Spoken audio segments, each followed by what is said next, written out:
성경 말씀은 우리가 요한복음인데 그 말씀은 이렇게 지금 찾지 않고 이렇게 설교를 진행해 가면서 말씀을 좀 찾았으면 좋겠습니다.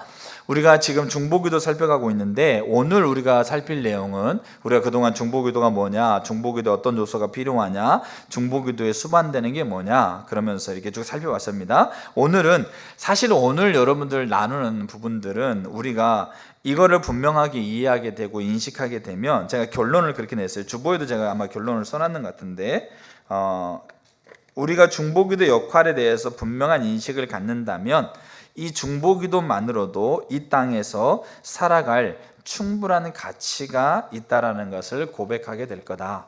그럼 나를 하나님이 그 역할의 자리에 나를 세우셨다는 것을 내가 분명하게 인식하고 내 삶을 그렇게 세워간다면, 여러분 우리는 이 땅에, 저는 그렇게 생각해요. 이 땅에 살아갈 충분한 가치가 있다라고 저는 고백할 거라고 그렇게 결론을 냈습니다. 왜냐하면 이 중보기도 역할에 대한 것을 잘 우리가 이해하게 되면 그렇게 이 부분들을 고백할 수 있다라고 개인적으로 생각합니다. 저는 그렇게 고백하고 있고요. 자, 그래서 중보기도 역할인데 두 가지가 이해가 필요합니다. 두 가지가 필요하는데 뭐냐면, 자, 중보기도 역할에 대해서 우리가 이해하려면 세 개의 성경 구절을 좀 잘 이해할 필요가 있습니다. 세 가지 성경 구절. 물론 이 성경 전체에서 얘기하고 있는 반대에 이거를 좀 이렇게 이해하기 쉽게 하려면 세 가지 성경 구절을 이해하셔야 되는데 그 중에 한 구절이 요한복음 19장입니다. 자, 그래서 이제 그 세 구절을 간략하게 좀 보면서 중보기도 역할에 대한 이야기를 좀 나눌 텐데, 첫 번째가 마태복음 6장입니다. 자, 마태복음 6장 한번 보겠습니다. 마태복음 6장 10절. 다 알고 있는 구절이죠. 자, 같이 한번 읽겠습니다. 시작. 나라가 임하시오며 뜻이 하늘에서 이루어진 것 같이 땅에서도 이루어지이다. 이게 주기도문의 일부분입니다. 그러니까 마태복음 6장은 성도의 의로운 행실, 그러니까 하나님 나라 백성의 사람들이 삶으로 살아가야 될 네 가지 구제, 기도, 금식, 헌금을 비롯한 헌신, 이 네 가지 의로운 행실에 대해서 예수님이 가르치고 있는 부분입니다. 이 네 가지 의로운 행실은 요한계시록에 가서 이제 이들이 하나님의 백성들이 천국에서 예수님과 혼인잔치 때 이 뭡니까 천년 왕국을 누릴 때 그때 하나님의 그 예식의 자리에 우리가 입어야 될 예복입니다. 그래서 이 성도의 의로운 행실이 온전치 못한 자들은 그곳에서 입을 예복이 없다라고 요한계시록은 얘기하고 있습니다. 자, 그래서 이제 이 네 가지의 성도 의로운 행실을 얘기하면서 기도를 얘기할 때 제자들이 예수님께 기도를 가르쳐 달라고 그랬어요. 우리가 성경에 뭐 다른 이렇게 본문을 보게 되면 기도를 가르쳐 달라고 그랬을 때 예수님이 이 기도를 가르쳐 줍니다. 주기도문을 가르쳐 주는 건데, 그러면서 하고 있는 내용이 뭐냐면, 하늘에서 이루어진 것 같이 땅에서도 이루어지이다. 뭐가요? 뭐가 이루어진 것 같이요? 뜻이. 그러니까 이 뜻은 누구의 뜻입니까? 하나님의 뜻입니다. 자, 그럼 우리가 이 지금 예수님이 가르쳐준 주기도문은 기도에 대한 새로운 이론을 예수님이 가르쳐주거나 새로운 뜻을 가르쳐주거나 새로운 지식을 가르쳐주고 있는 게 아닙니다. 그러면 지금 예수님이 이렇게 너희는 이렇게 기도하라 라고 했던 이 기도는 예수님이 이 땅에서 하고 있었던 기도를 그대로 가르쳐주고 있는 겁니다. 이게 굉장히 다른 의미를 갖습니다. 그러니까 내가 기도에 대해서 내가 어떤 사람이 나한테 기도가 뭡니까 그랬을 때 기도에 대한 몇 가지 교리적인 지식이라든지 아니면 새로운 내가 기도를 이렇게 생각해 라고 하고 있는 이론을 가르쳐주고 있는 게 아니라 내가 하고 있는 기도를 가르쳐주고 있는 거예요. 근데 예수님은 지금 제자들이 기도를 가르쳐주고 하나님 나라 백성에게 그 백성이 살아가야 될 기도를 얘기하면서 자신이 한적한 곳에서 그다음에 매일매일 그다음에 뭡니까 집중적으로 하나님 앞에 기도했던 기도가 뭔가를 가르쳐주고 있는 게 주기도문입니다. 이 주기도문에서 우리가 여기 아버지 이름이 거룩히 여김을 받으시고 나라가 임하시며 뜻이 하늘에서 이루어진 것처럼 땅에서 이루어지리라, 그렇게 얘기하고 있는 이 기도 속에서 우리가 무엇을 하나 볼 수 있냐면, 예수님이 자 보세요. 여기에서 뜻이 하늘에서 이루어진 것처럼 땅에서도 이루어지리다, 여기에서 공간적인 의미를 갖고 있는 단어가 두 군데가 나옵니다. 무슨 단어가 나옵니까? 공간적인 의미를 가지고 있는 단어가 하늘이라는 단어하고 땅이라는 단어가 나옵니다. 그럼 우리는 이제 여기 뭐 우리가 보고 있는 하늘, 우리가 딛고 있는 땅, 자, 이런 걸 얘기하고 있는 게 아니라 그냥 우리가 이해하기 쉽게 어느 공간, 하늘이라는 공간과 땅이라는 공간을 우리가 이해하기 쉽도록 예수님이 이렇게 표현하고 있는 건데, 그러면 이 하늘이라고 하고 있는 게 어떤 의미를 가지고 있고 땅이라고 하고 있는 게 어떤 의미를 가지고 있느냐를 우리가 이해할 필요가 있어요. 그러면 자, 하늘은 뭘까요? 하늘은 하나님이라는 분이 완전하게 통치하고 있는 공간을 얘기합니다. 하늘, 알겠죠? 하나님이라는 분의 통치권이 완전하고 완벽하게 하나님의, 우리가 지난주에 봤던 거죠. 하나님이 결정하셨던 것, 하나님이 계획하셨던 것, 하나님이 의도하셨던 것, 하나님이 의중하셨던 것을 완벽하게 성취하고 있는 공간, 알겠죠? 이게 하늘. 그럼 땅은 뭡니까? 땅은 아직 하나님께서 계획하고 성취하셨던 것들이 아직 실현되고 있지 않는 공간. 왜냐하면 그 땅은 지금 누가 영향력을 행사하고 있기 때문에요. 사단이 영향력을 행사하고 있기 때문에 아직까지 하나님의 통치와 하나님의 다스리심이 완전하게 실현되고 있지 않는 공간. 여러분 보세요. 본래 하늘과 땅이 다 본래 누구 것입니까? 본래 하늘과 땅이 다 하나님 거예요. 하나님의 세상을 창조할 때 땅이나 땅 위에 있는 것, 땅 아래에 있는 것까지 하나님이 온전하게 통치하시고 온전하게 성취하시는 그 하나님의 다스림의 공간이었습니다. 근데 하나님께서 하나님의 형상으로 부여한 사람이 자기에게 있는 권리를 사단에게 이양함을 통해서 그 통치권이, 사단이 합법적으로 그 통치권을 갖게 된 거예요. 그래서 이 사단의 문화, 이 세상의 정사와 권세를 가지고 이 세상의 시대의 하소와 시대의 문화와 시대의 흐름을 조장하고 있는, 근데 문제는 뭐냐면 그렇게 정사와 권세를 가지고 조장하고 있는 존재가 하나님을 대적하고 있는 존재. 그러다 보니까 이 땅은 공간적인 의미를 갖고 있는 단어이긴 하지만 그냥 우리가 딛고 있는 땅을 얘기하고 있는 게 아니라 하나님의 통치와 하나님의 다스리심이 아직 실현되고 있지 않는 그런 영역들을 의미하고 있다는 거죠. 근데 예수님이 지금 기도를 가르쳐 줄 때 뭐라고 그러냐면, 하늘에서 이루신 뜻이, 이 말은 무슨 말입니까? 하나님께서 완벽하게 결정하시고 계획하셨던 것을 성취하셨던 그 공간에서 이루신 뜻이 이 땅에서도 이루어지기를 원합니다라고 예수님이 기도하고 있다는 말이에요. 자, 그러면 이 기도가 지금 예수님의 기도라는 거죠. 알겠죠? 집중해서 들으셔야 돼요. 그럼 예수님의 기도 속에 중요한 가치관이 하나가 나오게 돼요. 무슨 가치관이냐면, 기도하는 자로서의 예수님은 이 땅에 하늘에서 완벽한 통치를 이루고 있는 이 하나님의 계획과 결정과 의도와 우중과 이런 성취가 이 땅의 요소 가운데 실현되고 있지 않는 영역들이 있는 게 예수님의 눈에 보이는 거예요.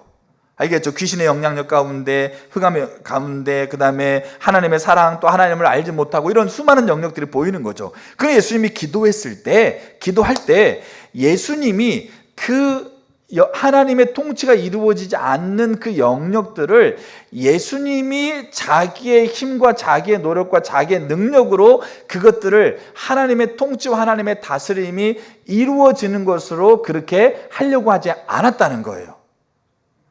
그러면 예수님의 기도는 뭐냐면, 이미 내가 그것을, 이 통치가 이루어지지 않는 그 영역에 통치가 이루어지도록 내가 만들어가지고 내가 그것을, 하늘에 이루신 뜻이 이 땅에 이루어져야 되는데 지금 안 이루어지고 있잖아요. 그러니까 그 안 이루어지는 곳을 내가 보고 깨달았을 때 그것을 이루고 그것을 성취하도록 내가 가서 내가 내 힘으로 내가 만들어가지고 그것을 이루는 것으로 이해하고 있지 않았다는 얘기예요.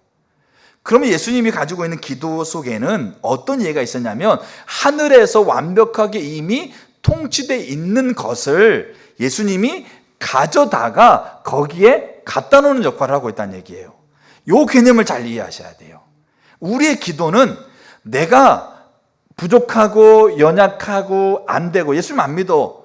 그럼 뭡니까? 사단이 지금 지배하고 사단의 영향력 가운데 있어. 그 다음에 질병 가운데 있어. 그게 사단의 영향력 가운데 있는 부분들, 모든 질병이 사단의 영향이 아닙니다. 그럼에도 불구하고 제가 좀 보겠지만 그런 영향력으로 인해서 그렇게 질병이 있어. 그러면 내가 기도해. 우리는 기도를 어떻게 생각하냐면 그 안 되고 있는 영역 속에, 땅 속에 내가 기도했을 때 내가 그 일을 해야 되는 것으로, 내가 그 일을 만들어야 되는 것으로 이해한다는 얘기예요. 그러니까 기도하라고 그러면 아이고 저 기도의 능력이 없어요. 아이고 저 뭐 이렇게 신앙도 별로 안 좋은데요. 이러면서 그 일을 마치 내가 주체가 되어져서 그 일을 해야 되는 것으로 여긴다는 거죠. 근데 예수님의 기도 속에는 뭐 어떤 가치가 있다고요? 하늘에서 이룬 뜻이, 이미 하늘에서는 그 일을 완벽하게 성취하시고 완벽하게 그 이 통치가 완벽하게 이루어지고 있는 것이 예수님의 기도를 통해서 예수님이 만들어내는 게 아니라 그것을 예수님은 가져다가 그곳에 하나씩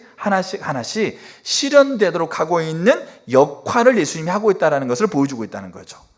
그래서 중보기도의 역할은 뭐냐면 만드는 역할이 아니에요. 중보기도 역할은 생산하는 역할이 아니고 생산되어 있는 것을 뭐 하는 역할입니까? 나누는 역할이에요. 분배하는 역할이라는 얘기예요. 그게 예수님이 가지고 있는 기도 속에 들어있는 중요한 의미입니다. 우리가 중보기도 역할을 우리가 이해할 때 우리가 만드는 역할을 가지고 있다라고 이해하게 되면 기도 못하게 돼 있어요. 그리고 기도하는 가운데 어떤 일이 되어지고 안 되어진 것들로 인해서 우리가 낙담하고 좌절하는 것까지 우리가 가게 돼요. 근데 예수님의 기도 속에는 예수님이 하나님이세요.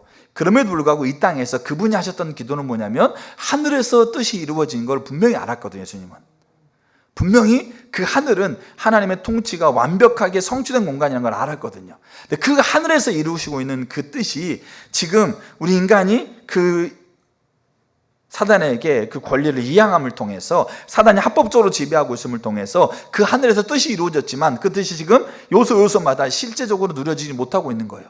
그래서 예수님은 그 하늘에서 이루신 뜻을 그대로 가져다가 그 요소에 하나님께서 이루어지도록, 하나님께서 그 요소 가운데 그 기도를 통해서 그 일을 행하시도록 그 역할을 예수님이 하고 있다는 걸 얘기하고 있는 거예요. 자, 근데 예수님과 우리와 근본적으로 다른 부분이 하나가 있는데 그게 뭐냐면 예수님은 그 기도를 하셨죠. 근데 예수님은 그걸로 끝나는 게 아니고 요한복음 19장에 나오게 되는 얘기가 있어요. 자, 요한복음 19장 한번 보세요. 자, 이게 예수님의 기도였고요. 기도의 가치관이었었고요. 그리고 요한복음 19장에는 그 기도의 성취자로서의 예수님을 우리가 볼 수 있어요. 자, 19장 30절 보세요. 예수님께서 신포도주를 받으신 후에 이르시되 다 이루었다 하시고 머리를 숙이니 영혼이 떠나가시니라. 그러니까 예수님 십자가에서 우리가 총 7번의 말씀을 하셨다. 그래서 가상칠언이라고 그러거든요. 그러니까 십자가상에서 하셨던 7번의 말씀인데 그 7번의 서로 예수님이 주고받기도 하고 그 다음에 나누고 있는 말 속에 가장 마지막에, 그러니까 육신으로 이 땅에 오셨을 때, 물론 부활하시고 나서 40일을 제자들과 지내면서 여러 가지 얘기를 주고받고 하셨죠. 근데 그게 아니고 부활하신 이후에 그 일을 하신 거고, 부활하시기 전에 육신의 몸을 입고 이 땅에 있었을 때 가장 마지막으로 한 말씀이 다 이루었다 이 말씀이에요. 그러니까 이 다 이루었다는 말은 내가 다 성취했다. 내가 다 뭡니까? 다 이렇게 내가 계획하고 내가 의도했던 거 내가 다 했어, 이런 얘기가 아니에요. 이 다 이루었다는 말의 의미는 뭐냐면 하나님께서 이 땅에서 나를 통해서 나를 보내시면서 나를 통해서 이루고자 하셨던 그 모든 일들이 완전하게 성취되었다, 이런 의미를 갖습니다. 자, 그러면 이게 예수님의 기도와 연결되는 부분에서 예수님은 하늘에서 뜻이 이루어진 것처럼 이미 완벽하게 결정되고 성취됐던 그 뜻이 아직까지 실현되지 않고 있는 이 땅에 그 하나님의 뜻을 분배하는 역할을 했었는데, 근데 이 하늘에서 이루신 뜻이 이 땅에 완전하게 분배되는 것에 대한 가장 확실한 증거로서 예수님이 십자가를 지셨다, 얘기를 하고 있는 거예요. 그래서 여러분 로마서 5장 8절에 얘기했던 것처럼 우리가 아직 죄인 되었을 때 하나님께서 그 아들을 보내셔서 십자가에 죽게 하심으로 우리를 향한 자기의 사랑을 뭐 하셨다? 확증하셨다. 하나님이 나를 사랑하는지 내가 몰라. 하나님 나를 사랑한다면 내가 이 환경이, 내 상황이, 내 처지가 이렇게 될 수가 없어. 하나님 나를 사랑하는 거 맞습니까? 그렇게 대답할 사람들이 수두룩하니까 하나님께서 예수님을 보내가지고 내가 너를 사랑하는 건 모르겠어? 그럼 십자가 쳐다보란 얘기예요. 그러면 그 십자가에서 내가 너를 사랑한다는 강력하고 가장 확실한 증거로 십자가를 내가 주었다 이 말입니다. 그 말은 예수님이 자기가 기도했던 부분은 뭐냐면 하늘에서 통치가 완벽하게 이루어졌던 것이 분배자로서 예수님이 이 땅에 뭡니까? 실현되기를 위해서 기도하고 있었는데, 근데 그 일이 완전하게 완벽하게 다 이루어졌다라는 가장 확실한 증표로 십자가를 지셨다는 말이에요. 그래서 예수의 십자가는 그 하늘에서 이루신 뜻이 이 땅에 완벽하고 완전하게 이루어진다라는 가장 확실한 증표예요. 이 비밀을 누가 깨달았냐면 바울이 깨달아요. 이 비밀을 바울이 깨닫고 나서 바울이 뭐라고 고백하냐면 골로새서 1장을 한번 보세요. 골로새 1장 24절. 골로새 1장 24절 보세요. 나는 이제 너희를 위하여 받은 괴로움을 기뻐하고 그리스도의 남은 고난을 그의 몸된 교회를 위하여 내 육체에 채운다. 여러분, 여기는 바울이 얘기하고 있는 내 육체에 채운다는 것은 기도만을 얘기하고 있지 않아요.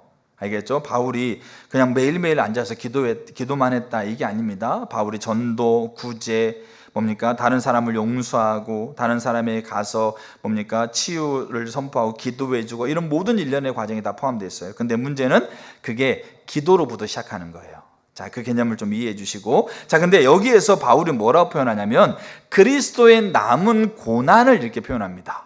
이 말은, 자, 예수님이 기도했을 때, 잘 보세요. 예수님이 기도했을 때 하늘에서 하나님의 통치를 완벽하게 성취하셨는데, 근데 이 땅에서 하나님의 통치가 이루어지지 않는 것이 마치 하나님의 통치가 마치 부족한 것. 그래서 예수님이 기도했을 때 하나님, 하늘에서 이루신 뜻이 있는데 근데 이 땅에서는 부족합니다. 여기 부족한 거 있는 거 하나님이 좀 이렇게 아시고 여기 채워주세요. 이런 개념이 아니었다는 얘기예요.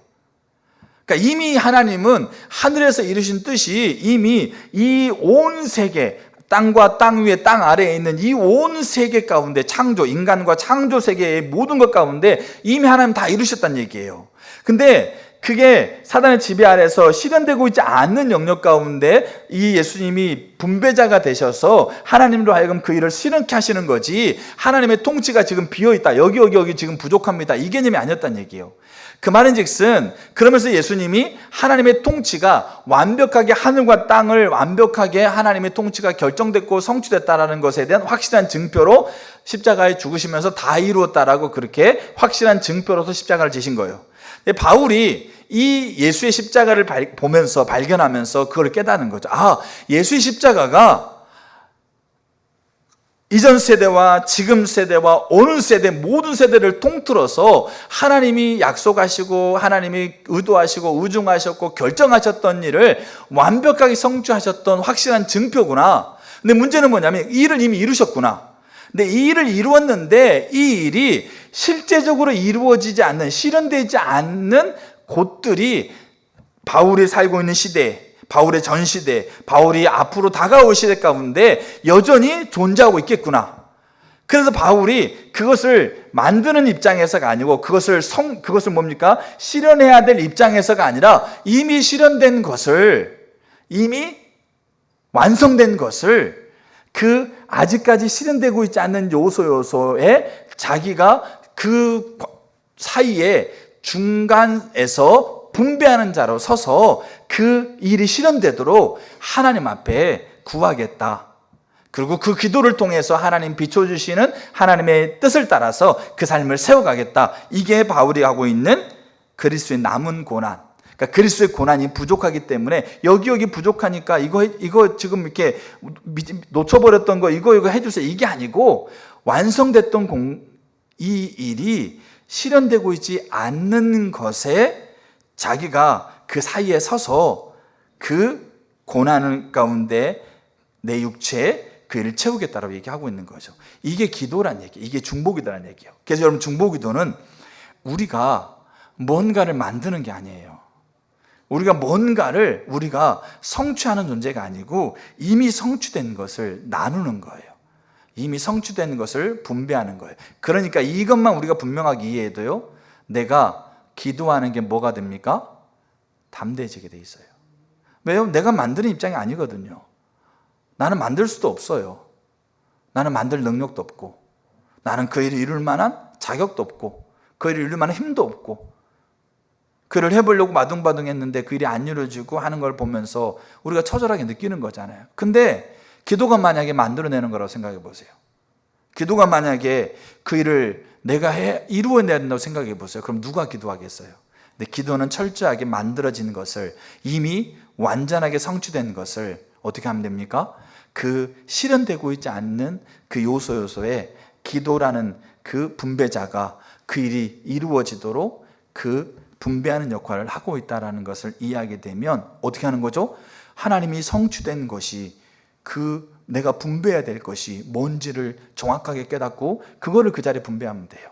근데 참 우리가 알아야 될 게 뭐냐면, 우유를 만드는 공장에 취직했는데 떡을 분배하려고 그래요.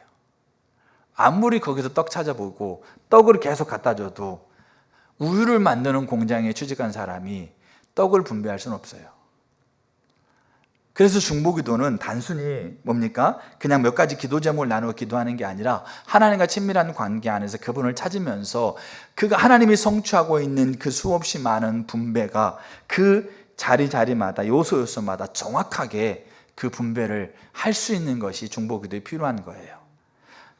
근데 요는 뭐냐면, 내가 성취하고 내가 그 일을 만들고 내가 그 일을 이룬 것이 아니라 예수님께서 하늘에서 뜻이 이루어지는 것이 이 땅에 이루어지도록, 이 땅에 실현되어지도록 그렇게 분배하는 기도를 하셨고, 그게 완벽하게 성취됐다는 것을 예수님 십자가를 통해서 다 이루었다고 얘기하면서 확증하셨고, 그 비밀을 깨달은 바울은 그리스도의 그 완벽하게 성취된 그 고난, 그 고난이 자기가 살아가고 있는 그 시대의 상황과 사건 속에서 그 완벽하게 성취되는 것들이 그 요소마다 채워지도록, 요소마다 이루어지도록, 실현되도록 자기가 그 하나님께서 성취하셨던, 예수님이 성취하셨던 그리스도의 십자가를 분배하는 역할을 하겠다라고 그렇게 고백하고 있는 거예요. 근데 거기 안에는 괴로움도 있고, 거기 안에는 힘듦도 있고, 거기 안에는 지치는 것도 있을 수 있지만, 근데 문제는 뭐냐면 그 비밀을 알았기 때문에 지속적으로 내가 만들려고 하는 게 아니고 그것을 분배하고 있기 때문에 그렇게 내가 하나님 앞에 서고자 한다라고 고백하고 있는 거예요. 이게 중보기도 역할입니다. 첫 번째, 뭐한다? 만드는 자가 아니고, 성취하는 자가 아니고, 만들고 성취된 것을 분배하는 거다. 근데 이 만들고 성취된 것이 땅과 땅 위와 땅 아래를, 인류와 모든 피조 세계를 아우르는 완벽하게 성취된 거다. 부족함이 없어요. 그래서 우리는 완벽하게 성취된 것을 분배하는 역할을 하는 겁니다. 자, 이게 우리가 가지고 있어야 될 중보기도 역할에 있었을 때 중요한 가치관입니다. 그래서 이거를 우리가 먼저 이해할 필요가 있어요. 자, 그 다음에 두 번째. 자, 그러면 이제 우리가 그럼 하늘에서, 예수의 십자가를 통해서 하늘에서 하나님께서 완벽하게 성취하셨던 것이 뭐냐? 우리가 이제 그걸 분배해야 되잖아요. 그게 뭐냐를 우리가 알아야 돼요. 그래야지만이 그거 분배할 수 있어요. 그래서 그것을 이제 두 번째로, 그게 뭐냐를 5가지로 제가 나누려고 합니다. 5가지로. 그래서 이 5가지를 정확하게 알고요, 이 5가지를 우리가 분배해야 돼요. 분배는 그러니까 기도만 의미하고 있지 않습니다. 기도로부터 시작하는 거예요. 알겠죠? 기도로부터 시작해서 이제 바울이 그 삶을 그렇게 세워갔던 것을 이해하면, 나중에 이렇게 중보기도는 있지 않습니까? 하나님을 찾는 거, 그 다음에 요소 수반되어지는 거, 말씀 묵상, 찬양 경배, 삶, 복합적으로 다 들어있는 이렇게 복합이라고 보시면 돼요. 알겠죠? 우리가 그냥 앉아서 말하고 기도하고 하는 그것만 의미하고 있지 않습니다. 자, 그럼 이제 두 번째 볼 게 뭐냐면, 하늘에서 이루어지는 것, 하늘에서 이미 성취되는 것을 분배하는 것이 중보기도인데, 그럼 우리가 분배할 게 뭐냐? 자, 우리가 분배할 것이 무엇이 있느냐? 자, 그거를 이제 보는 겁니다. 첫 번째가 뭐냐면, 자, 하나님 백성. 저는 이 하나님 백성이라는 말 속에 이미 하나님의 자녀가 된 백성, 그리고 하나님이 되찾아야 될 백성, 저는 그 두 부류를 다 포함하고 있습니다. 하나님 백성. 하나님은, 그러니까 전에 누구도 그렇게 얘기했어요. 이미 하나님은 심판의 화살을 이미 완전히 끝까지 당겼다. 이게 손만 놓으면 심판의 화살, 이제 마지막 이렇게 진노의 화살이 세상으로 떨어질 텐데 하나님께서 여전히 그 화살을 잡고 있다. 그 활시위를 잡고 있다. 근데 하나님은 어떤 의무감도 어떤 책임감도 끝까지 잡고 있어야 될 어떤 명목도 없다. 근데 왜 하나님은 그 활시위를 끝까지 잡고 있느냐? 베드로 사도 얘기처럼 한 명이라도 하나님 앞에 돌아오도록 하기 위해서 하나님은 어떻게 해서든지 그 활시위를 이렇게 놓는 것을 늦추고 계신다. 그게 조나단 에드워드의 얘기인데, 근데 보세요. 하나님의 백성은 이미 하나님의 자녀가 된 백성, 그리고 하나님이 되찾을 백성을 다 포함합니다. 자, 우리가 분배하고 있는 그 역할인데, 그 분배할 것 중에 하나가 뭐냐면 하나님 백성으로 하여금 하나님과 화목하게 하는 걸 분배하는 겁니다. 하나님의 백성으로 하여금 하나님과 화목하게 하는. 자, 여기에는 그래서 말라기서가 뭡니까? 구약의 마지막 책이죠. 말라기서는 하나님을 가장 타락한 시대를 보여주고 있습니다. 그리고 말라기 이후에 400년간 선지자가 없습니다. 그만큼 이스라엘이 타락했는데, 그때 말라기 선지자를 통해서 하나님이 말라기서 마지막 부분에 예언하고 있는 게 있어요.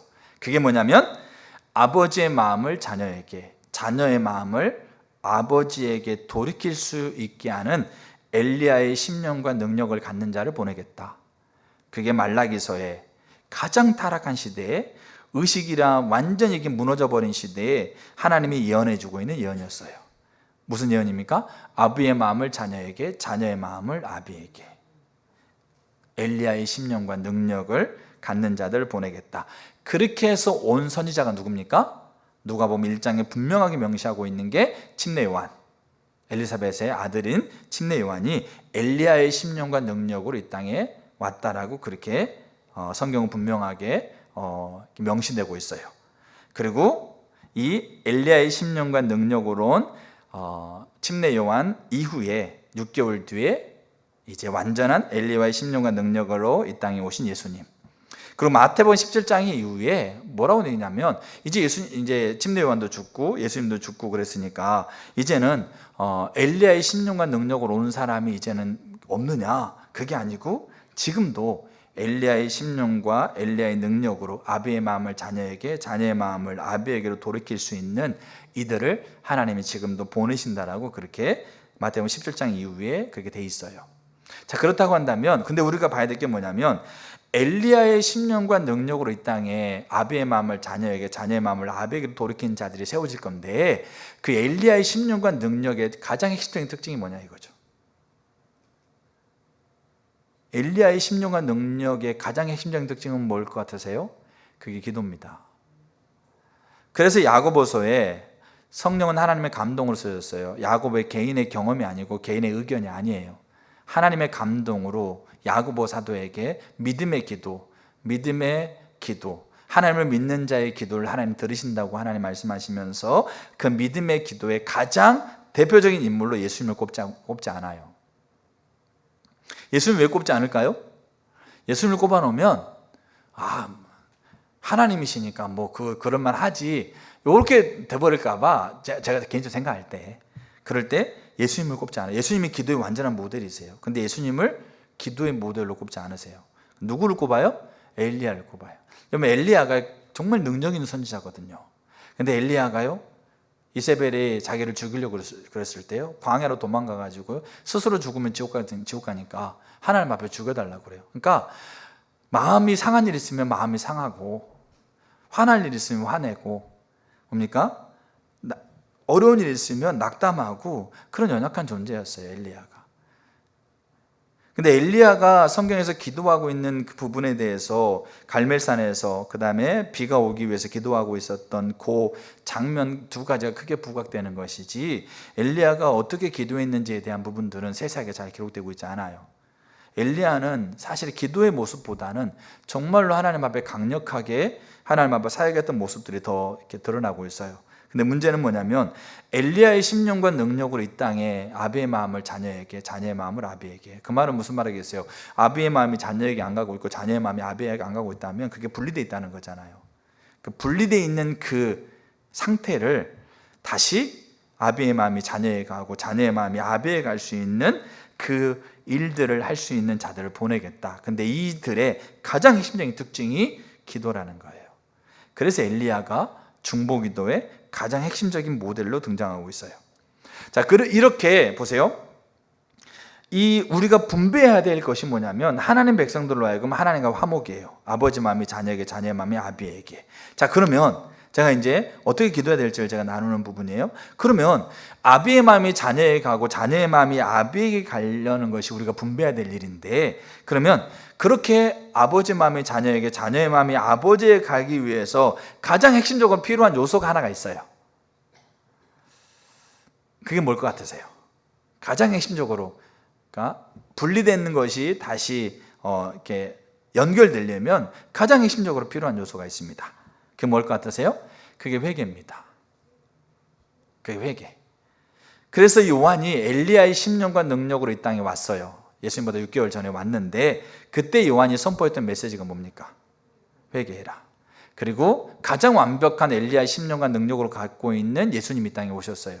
그리고 선포했던 메시지가 뭡니까? 회개해라. 수없이 많은 자들이 엘리야의 심령과 능력으로 이 땅에 왔어요.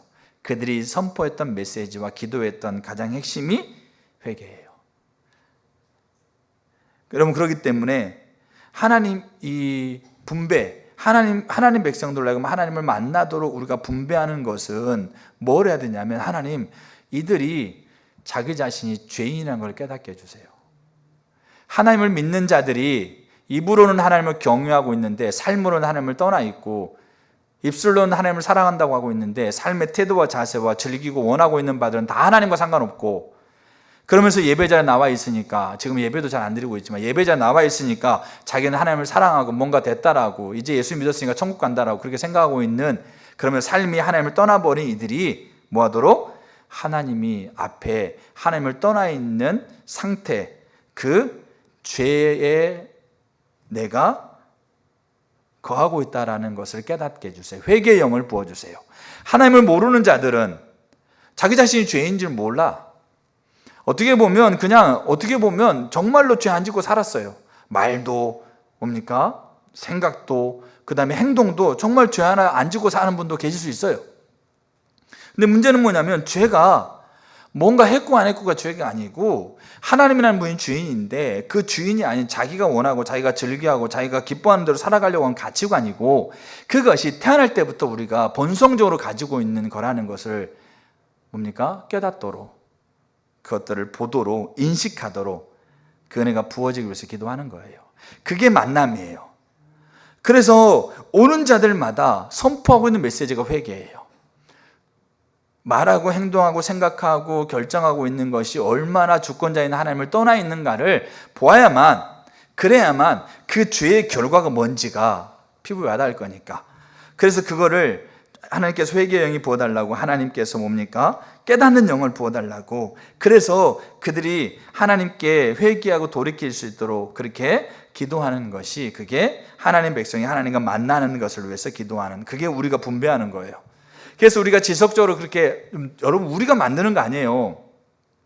우리가 그 사람에게 죄를 깨닫게 해주는 거 아니에요. 성령이 우리 안에서 아버지를 주라 부르게 하지 않으면 우리는 주님 부를 수 없어요. 그 말은 성령이 우리에게 죄를 깨닫게 하는 은혜를 부으셔야 돼요. 성령이 우리를 하여금 주시하게 만드셔야 돼요. 근데 그 일을 이미 성취하신 거니까, 그 일을 분배자가 그것을 그 자리와 상황과 처지 속에서 하나님 만나게 해주세요. 하나님께 벗어나고 있는 것들을 깨닫게 해주세요. 하나님을 모르는 자들은 그가 죄인이라는 것을 보게 해주세요. 그렇게 하나님의 은혜로 회개할 수 있도록 그렇게 기도하는 거예요. 그게 분배예요. 우리가 만드는 게 아니고, 우리가 분배해야 될 것이 그거란 얘기예요.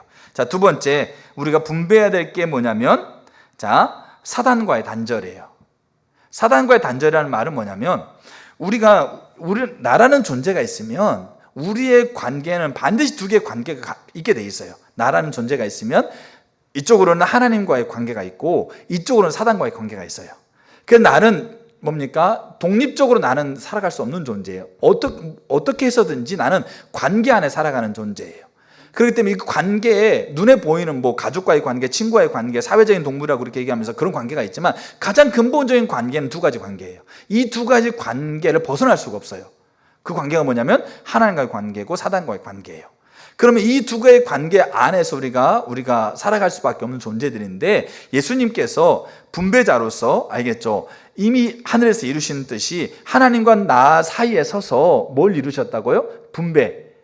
하나님과 나의 만남을 예수님이 분배하셨고 또 반대로 나와 사단과의 사이에 예수님이 서서 나와 사단과의 만남, 그 친밀한 만남을 주선하고 있는 게 아니라 나와 사단과의 분리를 그게 이미 하늘에서 이루시는 것인데 그것을 분배하는 일을 하셨다는 얘기예요. 그래서 이 예수님이 했던 기도, 예수님이 그렇게 분배했던 것처럼 우리 또한 뭐 하는 겁니까? 사단과 내가, 사단과 내 아이들이, 사단과 내 부모, 형제, 자녀들이 뭡니까? 사단과 분리되는 것을 우리가 분배한다는 거예요. 분배. 그러니까 내가 능력이 있어서 사단을 내쫓는 게 아니고 내가 뭔가 잘해서 사단을 향해서 꾸짖는 게 아니고 사단을 파하고 사단을 멸하는 게 아니고 내가 이미 이루어진 것을 분배하고 있다고요. 근데 그 분배 중에 하나가 사단과의 단절이에요. 여러분 사단이 질병을 제가 계속 살펴서 사단이 질병을, 사단이 고난을, 사단이 재난을, 사단이 어려움을 줄 수 있어요? 없어요? 있어요. 여러분 TV에서 우리가 지금 금요일 하고 있는 드라마 중에 하나가 악귀라는 드라마가 있어요. 여러분 그 얼마나 그거 성경적으로 반하는 내용인지 여러분. 근데 그런 류의 일들을 사단이 할 수는 있어요.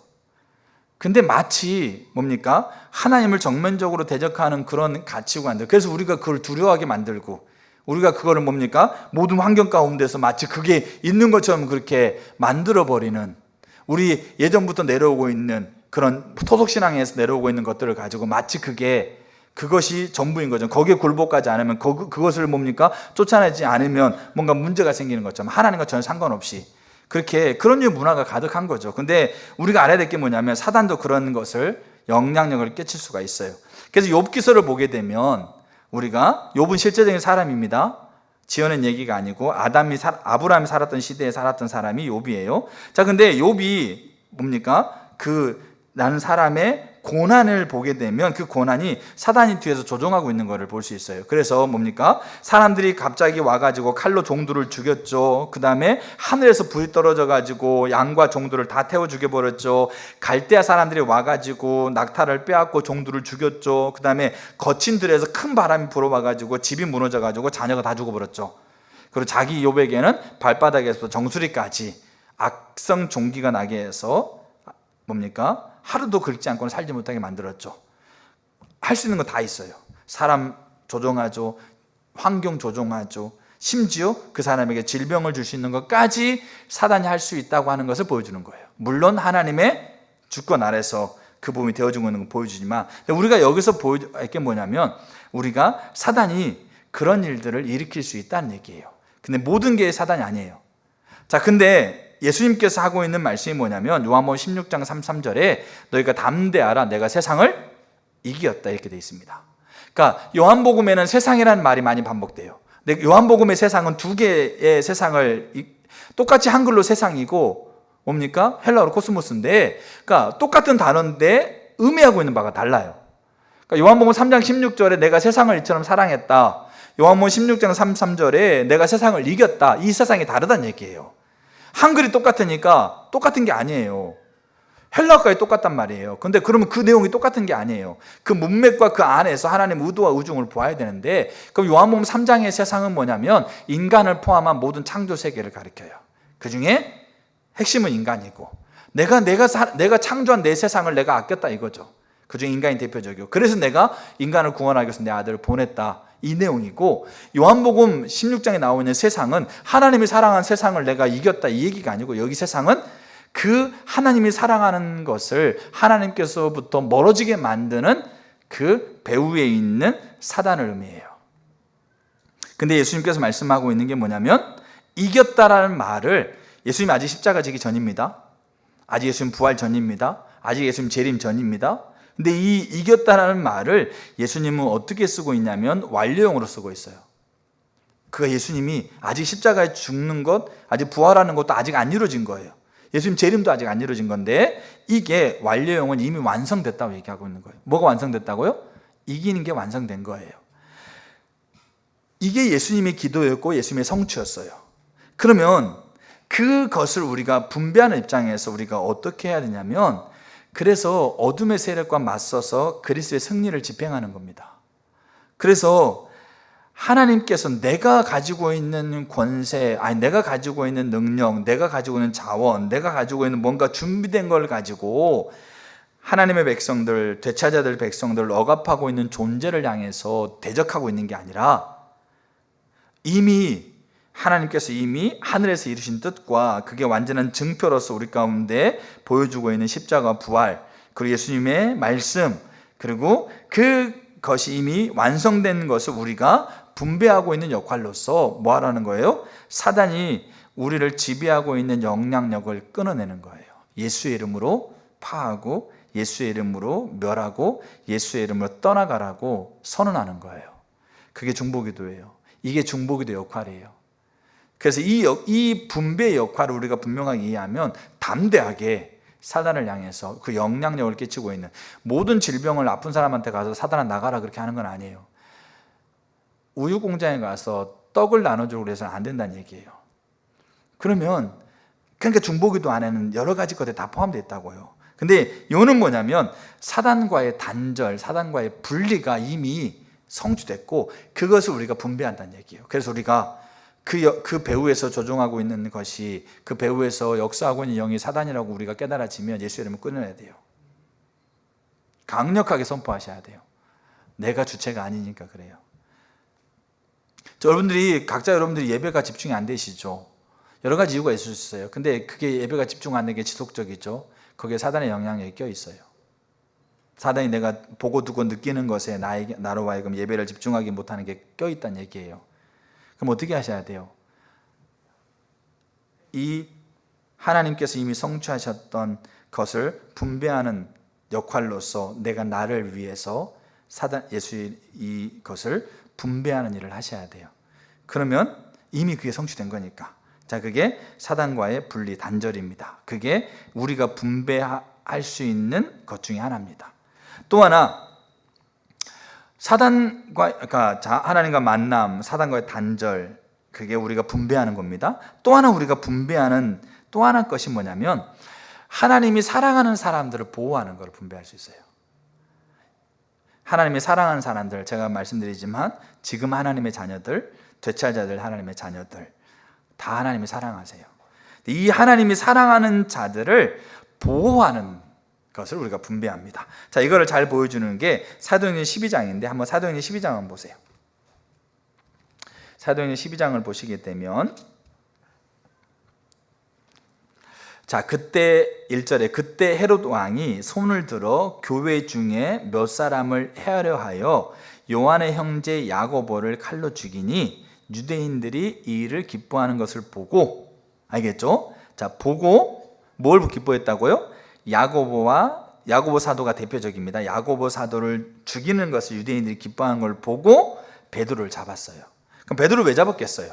베드로를 죽이려 잡았어요. 그럼 저를 보실까요? 초대교회에 우리 사도행전은 전반부 후반부 나눕니다. 전반부는 베드로를 중심으로 하고 있는 사역, 후반부는 바울을 중심으로 하고 있는 사역. 바울은 이제 이방인까지 가는 건데, 그 말은 뭐냐면 초대교회, 당시 교회가 세워져 가고 하나님 나라가 강력하게 확장되어지는 그 초대교회 전반부가 베드로고 후반부가 바울이라고 한다고 한다면 그 시대에 가장 교회를 대표할 수 있는 대표자가 바울과 베드로였다는 얘기예요. 알겠죠? 그 교회 리더들이. 근데 자, 스데반과 그 다음에 야고보, 이런 이들의 순교를 통해서 사람들이 참 많이 순교당했어요. 그래서 이제 결국 누구까지 잡아들이냐면 가장 핵심적인, 가장 중추적인 중심의 자리에 있는 베드로를 헤롯이 잡아요. 그리고 헤롯을 죽이려고 그럽니다. 자, 그때 5절을 보시게 되면, 자, 이에 베드로는 옥에 갇혔고 교회는 그를 위하여 간절히 하나님께 기도했다. 여러분, 이 기도가 분배입니다. 뭘 기도했겠어요? 하나님, 베드로를 보호해 주십시오. 베드로를 지켜 주십시오. 그래서 결과는 어떻게 됩니까? 베드로가 비몽사몽간에 나와요.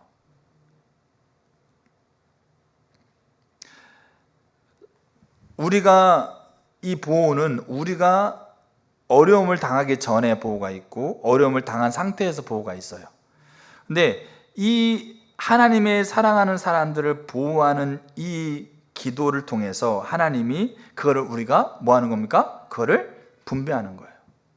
그 분배하는 것을 통해서 하나님이 그 보호가 필요한 곳에 하나님의 보호를 부으신다는 거죠. 그럼 우리는 그럼 오해할 수가 있어요.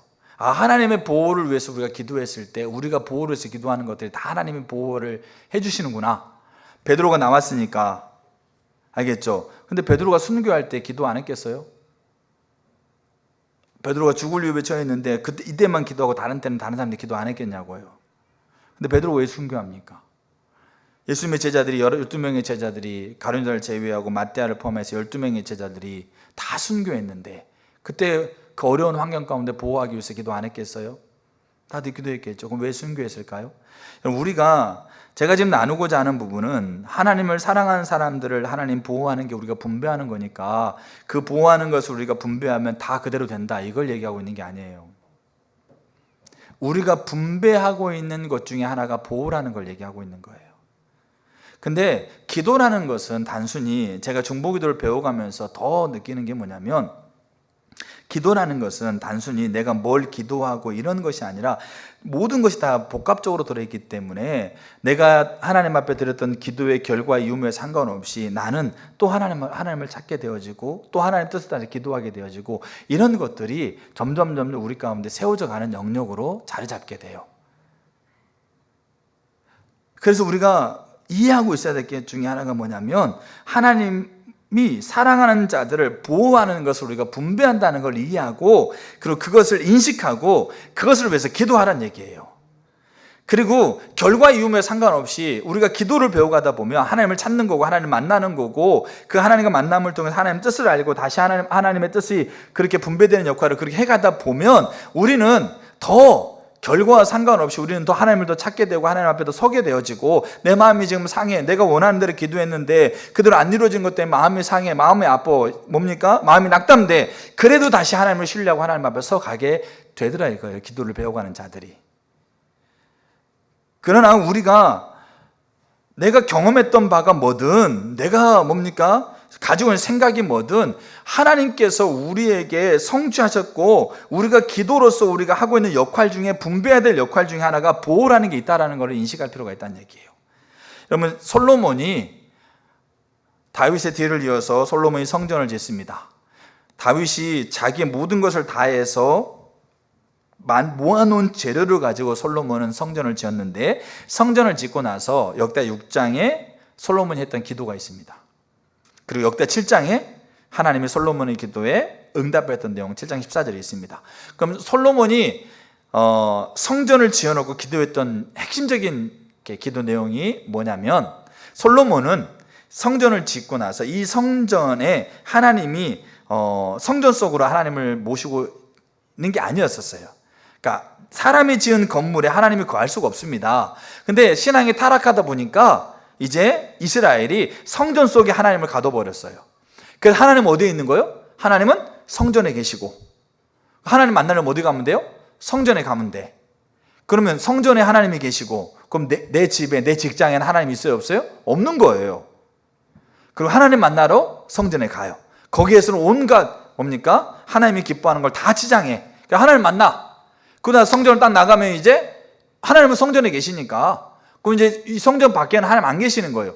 솔로몬이 성전을 만들었을 때 성전은 그 의미가 아니었는데 이스라엘 신앙이 타락하다 보니까 성전 속에 하나님을 가둬버린 거였어요. 근데 솔로몬의 초창기 때 하나님이 솔로몬에게 연결하면서 지었던 성전 그리고 역대 6장에 하나님 앞에 기도했던 그 내용을 통해서 솔로몬이 지었던 성전은 이거였어요. 뭐냐면 하나님, 이스라엘이 죄를 지어서 하나님을 떠나 있을 때 이스라엘이 질병 가운데 고난당했을 때, 적군으로부터 전쟁 가운데 황폐해졌을 때, 적군으로부터 전쟁 가운데 도망가서 포로 생활할 때, 그때 이 성전을 향해서 하나님 앞에 엎드리면 하나님 보호해 주십시오. 그들이 어떤 상황이 있든 어떤 처지에 있든지 그들이 그 성전을 향해서, 이곳 성전을 향해서 하나님을 향해서 엎드리면 하나님 그들을 지켜주십시오. 이게 솔로몬의 성전이었어요. 이게 기도였어요. 왜 이렇게 기도했냐면, 하나님이 솔로몬에게 내가 너에게 뭐 줄까 그래서 솔로몬이 뭐 달라고 그럽니까? 지혜 달라고 그랬어요. 이 말은 솔로몬은 자기가 어떤 역할을 해야 되는 줄 알았습니다. 자기가 왕이 되어서 백성을 다스리는 게 아니고 하나님의 백성에게 하나님을 드러내는 존재로서 자기 자신이라는 걸 알았어요. 근데 하나님의 백성들을 하나님을 드러내는 것이 자기 힘으로 안 되는 걸 알기 때문에 이 하나님 백성들에게 하나님을 드러내도록 하나님께서 자기에게 지혜를, 자기에게 은혜를 주지 않으면 이들에게 하나님을 드러낼 수 없다는 걸 알았어요. 그래서 하나님이 내가 너에게 뭐 해줄까 그랬을 때 지혜 달라고 그렇게 한 거예요. 그렇게 하니까 이 성전을 지으면서 이 성전이 하나님이 임재하는 상징으로 지어진 이 성전이 이스라엘 백성들을 자기가 자기의 능력으로 보호할 수 없는 거예요. 자기의 능력으로 지킬 수 없는 거고, 자기의 능력으로 하나님을 앞으로 데려갈 수 없는 거예요. 근데 이 하나님의 임재의 상징 이 성전을 통해서 그들이 어떤 상황에 있든지 어떤 처지에 있든지, 심지어 적군에 패해가지고 포로로 끌려갔을 때라도 이 성전을 향해서 엎드리면 하나님 이들을 보호해 주십시오. 하나님 이들을 지켜주세요. 그렇게 솔로몬이 기도하고 있는 거죠. 이게 솔로몬이 만든 게 아니고 이미 하늘에서 이미 하나님이 그렇게 성취하셨던 것들을 지금 성전을 통해서 분배하고 있는 겁니다. 그러니까 역대시장 14절에서 겸비하고 기도하고 얼굴을 구하고 악한 길에 떠나면 내가 하늘에서 듣고 그 땅을 용수하고 그 땅을 지키겠다. 이게 하나님의 응답이었습니다. 우리가 분배해야 될 중요한 것 중에 하나가 보호가 들어가 있습니다. 그래서 우리는 예수님이 하늘에서 뜻이 이루어지고 완벽하게 성취됐던 것들이 아직 그 보호가 미치지 않고 있는 그 영역을 향해서, 바울이 그리스도가 완벽하게 성취했던 것들이 아직까지 실현되고 있지 않는 영역을 향해서 내가 내 육체 채운다라고 했던 그 분배, 이 사역을 예수님과 바울과 수없이 많은 엘리야의 심령과 능력을 갖는 자들이 사역했던 것처럼 우리가 분배하고 있는 것 중에 보호가 있다는 걸 알면 우리는 지금 힘들고 어려움 당하는 이들을 향해서 우리가 하나님께서 보호해 주시기를 우리가 그거를 분배할 수 있다는 얘기예요. 그리고 또 하나 우리가 분배할 수 있는 것 중에 하나가 또 하나가 뭐냐면 하나님의 백성을 향한 하나님의 진노와 심판을 돌이키는 것을 분배할 수 있습니다. 하나님의 진노와 심판을 돌이키는, 우리 이거를 모세의 기도에서 잘 알 수 있죠. 이스라엘은 그 모세가 기도했던 시내산에서 금송아지 만났던 사건은 32장에 있습니다. 그러니까 32장은 어떤 사건을 지나가냐면, 여러분 그냥 생짜가 아니에요. 알겠죠? 그냥 하나님을, 예수님이라는 분을 처음 듣고 교회 처음 나온 사람이 아니에요. 어떤 사람들이냐? 애굽에서 10가지 재앙을 겪었죠. 그 다음에 홍해를 건넜죠. 광야에서 물이 없고 먹을 게 없는 그 광야에서 메추라기가 만나를 먹었죠. 그리고 출애굽 19장에서는 시내산에 들어가서 모세를 통해서 하나님이라는 분이, 그렇게 자기를 인도했던 하나님이라는 분이 우리 민족과 계약을 체결하면서 온 세계가 다 내 거니까 내가 너를 통해서 뭐 하겠다? 내가 열방을 내 거로 이끌겠다라고 하고 있는, 가장 민족과 하나님이 계약을 맺으면서 이스라엘이라고 하는 이 민족을 가장 하나님의 일을 감당할 수 있는 그 하나님의 중심의 자리에 세우셨죠. 이런 일련의 과정들을 겪어오는 거예요. 그리고 이제 하나님이 어떻게 하셨냐면, 하나님이 이스라엘이라는 민족과 계약을 맺으면서요, 이 이스라엘 민족이 하나님께서 기뻐하시는 그 계약, 하나님이 열방을 하나님께로 이끄는 그 놀라운 일들에 이스라엘이 귀하게 세워지려면 이스라엘이 뭔가 지켜야 될, 뭔가 이게 세워야 될 어떤 구조, 어떤 법이, 어떤 규율이 있어야 되는 것을 하나님이 아신 거예요. 알겠죠? 그냥 둬서는 안 되고 이거를 잘 담아갈 수 있는 구조와 규율이 있어야 되는 걸 알고, 그래서 모세를 시내산에 부른 거예요. 그래서 40일 동안 있으면서 모세에게 그 규율을 가르쳐 준 거죠. 첫 번째 규율은 뭡니까? 우상 섬기지 말라는 거였어요. 근데 그거 규를 가르쳐주고 있는 그때 이스라엘은 뭐 하고 있었어요? 이스라엘은 우상 섬기고 있었어요. 이게 얼마나 우리의 타락한 본성인가를 극명하게 보여주는 거예요. 우리도 여러분 있지 않습니까? 우리도 어느 때고 어느 시간이고 하나님을 대신하고 있는 우상을 숭배하고 우상을 따라갈 수 있는 가능성이 있는 존재란 얘기예요. 이들만 뭡니까? 욕하고 손가락질할 게 아니란 얘기죠. 그런 의도에서 지금 모세 불러가지고 그 이스라엘을, 그 온 세계를 하나님이 이끄는 존재로 삼으시고 이제 그들을 실제적으로 구체적으로 이제 그를 만들어가기 위해서 이제 플랜을 이제 모세에게 지금 선언해주고 있는데, 그 중에 첫째가 우상을 뭡니까? 새기지 말고 거기에 절하지 말라고 이제 십계명을 못해서 이제 쭉쭉쭉 주고 있는데, 그때 지금 그 밑에서 하지 말라는 가장 첫 번째 거 하고 있다는 얘기죠. 하나님이 얼마나 많이 진노했는지 몰라요. 그래서 계약을 체결했음에도 불구하고 그게 초청이기 때문에 하나님이 이스라엘을 진노하고 심판하기로 결정하신 거죠. 우리가 알다시피 모세가 4번 기도합니다. 시내산에서 2번, 회막에서 2번, 4번 기도하는데 그 4번 기도가 그거예요. 하나님, 진노를 돌이켜주세요. 그리고 우리와 함께 가주세요. 그리고 하나님의 영광을 더 보게 해주세요. 그렇게 이게 모세가, 잘 보세요. 모세가 이스라엘과 하나님 사이에 서서 모세가 그거 만들어낸 게 아니고 하나님이 이미 모세에게 이미 뭡니까? 내 생각은, 내 계획은 생명과 복이다라고, 하나님 너의 생명과 너의 장수라고 하나님 자신을, 그리고 애굽에서부터 이스라엘 꺼내면서 아브라함과 이삭과 야곱의 하나님이면서 그 유업을 이어가고 있는 그 하나님이 이미 성취하셨던 것들을 이미 모세에게 이미 가르쳐 주셨고, 모세는 그것을 지금 가지고 뭐합니까? 그 진노 가운데 있는 그 이스라엘을 하나님께 그 진노를 돌이켜달라고 지금 분배하고 있는 거예요. 하나님을 향해서, 이스라엘 향해서. 결론이 뭡니까? 하나님이 뜻을 돌이키십니다. 여러분, 하나님이, 우리는 그렇게 생각해요. 그 뜻을 돌이키면 굉장히 자존심 상할 것처럼 생각하죠. 근데 하나님은 그 뜻을 돌이켜요. 내가 한번 세웠는데 네가 아무리 해도 내가 그 뜻을 돌이키면 내 자존심 상할 것 같아서 안 해라고 고집부리신 분이 아니고, 그 분배의 역할을 하고 있는 모세의 기도를 들으시고 진노와 심판을 돌이키세요. 소돔과 고모라를 향해서 가고 있는 하나님도 아브라함이 기도하고 있는 기도를 들으시고 진노를 돌이키려고 하셨어요. 근데 의인 10명이 없어서 소돔과 고모라가 불에 멸망하지만, 근데 우리가 알아야 될 게 뭐냐면, 그래서 에스겔서에 하나님이 얘기하고 있는 게 성 무너진 데를 막아서는 자를 찾는 거죠. 하나님은 진노가 목적이 아니고 심판이, 진노와 목적이, 심판이 목적이면 이미 하나님은 세상을 다 끝냈어요. 그러나 하나님이 진노와 심판이 목적이 아니어서, 근데 진노와 심판을 할 수밖에 없는 처지와 상황 가운데 계속 거하게 되니까 하나님이 그 일을 할 수밖에 없으시는 거죠. 근데 하나님은 거기에서 진노와 심판을 돌이키는 분배자를 찾는 거예요. 그래서 지금도 하나님은 성벽 무너지는 곳을 보면서 진노와 심판을 돌이키는 자를 찾는 겁니다. 그럼 우리가 중보기도가 이 역할을 하고 있다는 걸 분명히 인식하고, 성 무너진 데 눈에 보이잖아요. 가정, 정치, 경제, 문화, 과학, 국방, 이런 영역들이 무너져 가고 있는 게 보이잖아요. 제가 밴드에 동영상 올려놨죠. 제목이 자극적이지 않습니까? 근데 그 제목 보란 얘기 아니고 그 내용 보란 얘기예요. 우리가 지금 오늘날 초등학교, 중학교, 고등학교 학생들이 보고 있는 교과서에 무슨 내용이 실려져 있는지, 대한민국 헌법과 정면적으로 어긋난 것이 실려져 있는 건데도 아무도 얘기 못해요. 그게 되고 있는데, 진노가, 심판이 하나님의 의도가 아닌다 할지라도 진노와 심판을 받는 것을 결정해 가고 있는 자들마저 하나님이 그를 끌어안고 가는 분은 아니란 얘기죠. 이스라엘 10번 동안 하나님 배반하니까요, 가나안 땅 못 들어보내세요.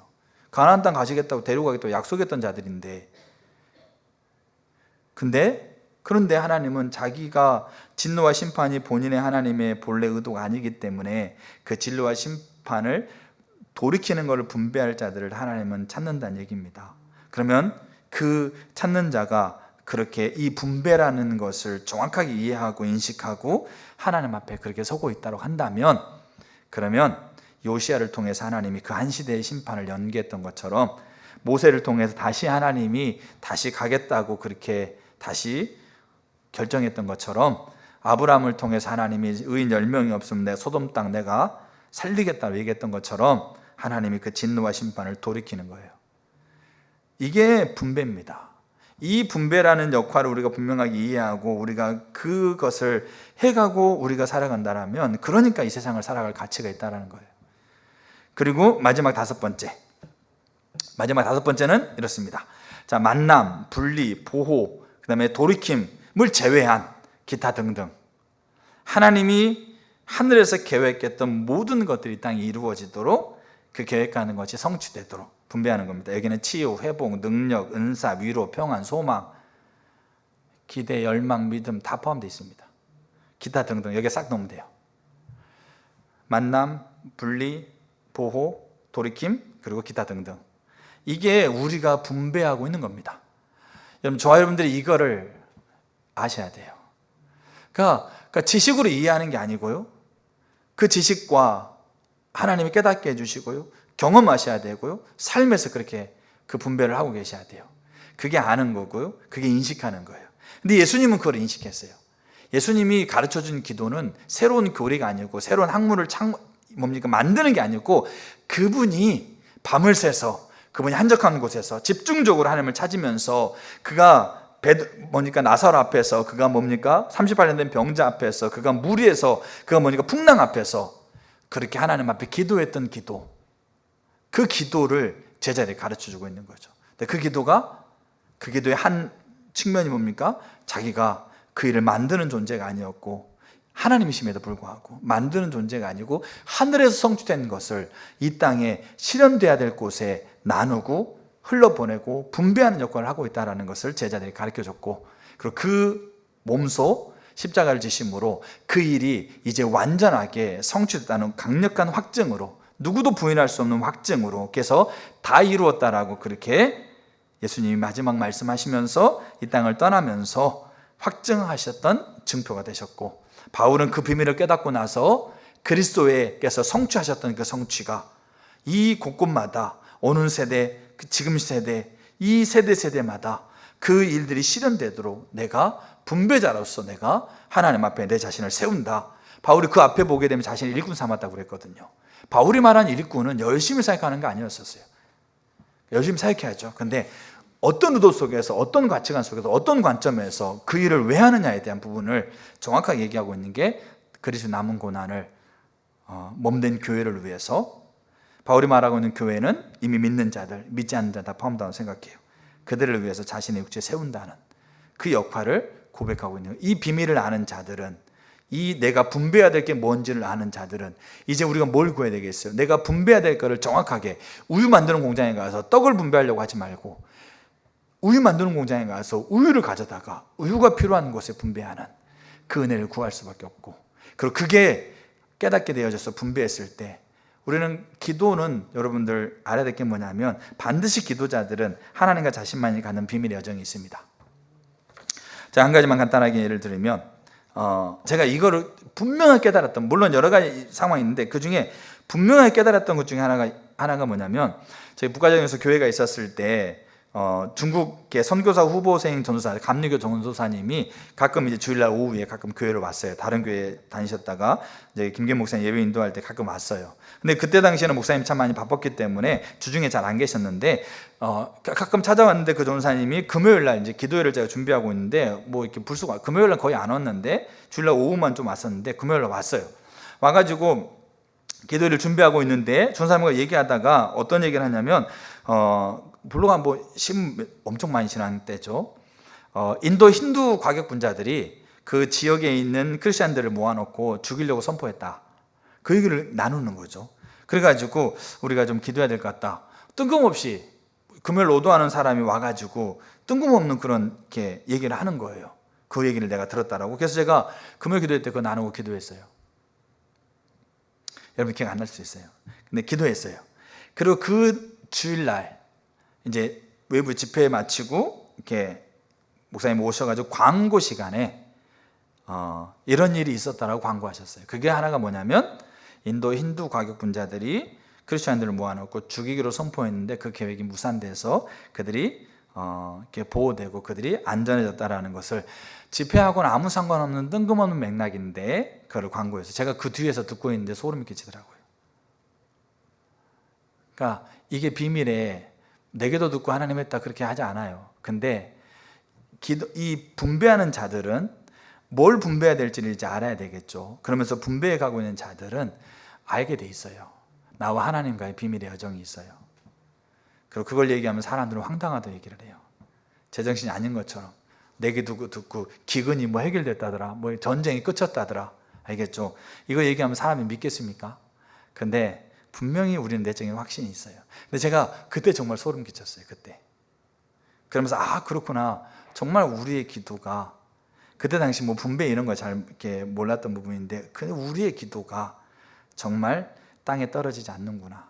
하나님께서 정확하게 우리가 뭘 분배해야 될지를 알고 정확하게 그때 그 시간에 그 사람에게 뭘 분배해야 될지를 우리가 알고 하나님 앞에 그렇게 우리가 선다면 그러면 그 기도는 땅에 떨어지지 않는구나. 이걸 제가 강력하게 확신했어요. 그렇다고 그 다음부터 뭐 기도 잘했느냐 그건 아닌데 근데 우리가 알아야 될 게 뭐냐면 그래서 중보기도 역할을 알면 이 중보기도로 우리 삶이 세워져 가는 것만으로도 우리 인생 가치 있는 겁니다. 아무것도 내가 뭐 해놓은 거 없다고 생각하시죠? 뭐 이렇게 뭐 돈도 명예도 뭐가 나는 뭐 이러는 거 없어요? 여러분 그것보다도요 이걸 알고 이렇게 세워져 가는 것만으로도 우리 인생은 충분히 가치 있습니다. 그래서 저와 여러분들이 더 알기를 축복합니다. 분배자로서의 뭡니까? 중보기도 역할. 그 분배하는 것이 이러이러한 부분들이 만남, 분리, 보호, 돌이킴, 기타 등등. 우리가 이거를 정확하게 우리가 저 여러분들이 깨닫는 은혜가 있기를 축복합니다. 아멘. 그리고 뭐 하세요? 이제 내가 만드는 자 입장에서가 아니고 그걸 분배하는 입장에서 담대하게 서세요. 그게 모세가 얘기하고 하나님이 얘기하고 있는 하나님의 약속을 근거해서 하는 겁니다. 이사야서 얘기하고 있는 것처럼 저 여러분들 그렇게 되길 축복합니다. 아멘. 우리 찬양 같이 하나 하시죠. 찬양하고 우리가 우리 같이 좀 기도했으면 좋겠는데